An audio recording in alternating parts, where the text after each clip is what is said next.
Holidaymakers are being warned that the travel chaos could continue and get worse as airports struggle to cope with long queues due to staff shortages in a period of increased demand. Yeah, Britain's largest holiday company, TUI, announced yesterday that it had cancelled almost 200 flights, while EasyJet had grounded at least 31 at Gatwick yesterday. For more on those reports, let's speak to travel expert Simon Calder, who joined us now. Very good morning to you, Simon. And I heard you saying on the airwaves yesterday that this is the fault of Brexit, squarely. Well, look, that is certainly one of the ingredients. And let me point out that, of course, we're seeing huge problems in Amsterdam Airport, which is part of the EU, and Dublin Airport, also part of the EU, in terms of great long queues. But talking to some people in the industry, they say that a couple of things have happened. First of all, European workers, as we know in many fields, have left during the COVID pandemic and simply not come back. Because of the leaving the EU. But furthermore, there's an awful lot of people working in hospitality, a bigger industry than travel. Those people have left, and an awful lot of people in the aviation industry who were on furlough have simply moved into their jobs. And so therefore they are effectively not available to be rehired and to keep the airports and airlines moving. So is it fair to say that there is blame on all sides for this problem and that it could have been avoided if more people had taken responsibility?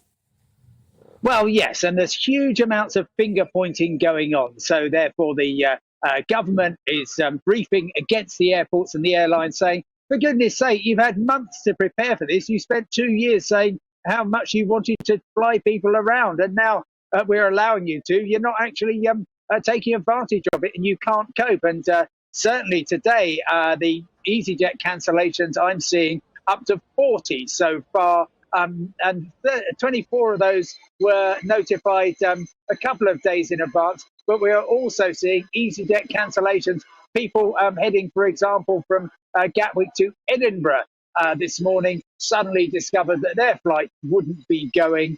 And that represents a total of about 6,000 passengers who aren't going to be where they need to be. What should people do if they're in this situation? I know TUI have said that they will reimburse people for cancelled flights. What rights do people have? And should people just hold off booking holidays for the foreseeable? Because it looks like this could be going on for weeks and weeks.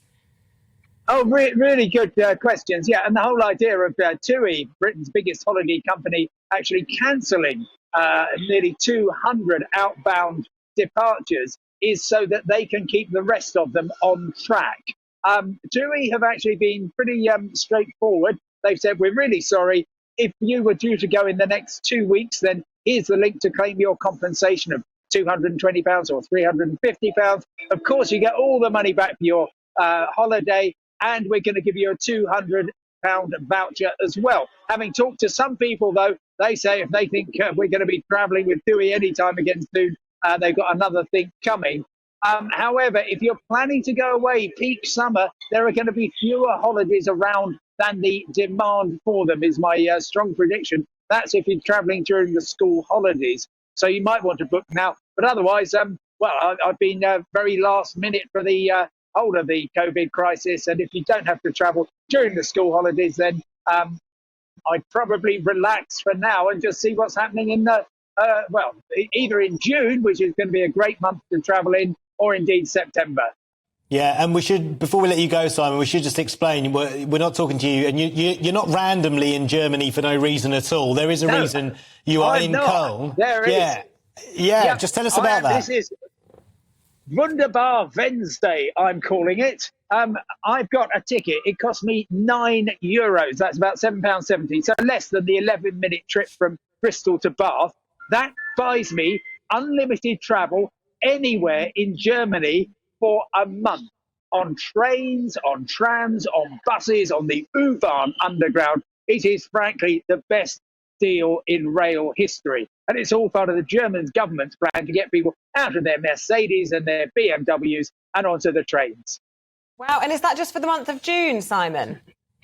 No, they're doing the same thing again in July and in August. So, for instance, another example, Glasgow to Edinburgh, you could you can pay £16 for a one-way ticket taking 50 minutes, or you could travel for the whole of July and August, anywhere you wanted to in Germany. It's incredible value. Well, I'd imagine there's some pretty stunning scenery between Edinburgh and Glasgow, but probably even beaten by parts of Germany. Absolutely spectacular rail routes through there. Lovely to talk to you as always, Simon. Thank you very much. Thank you so much.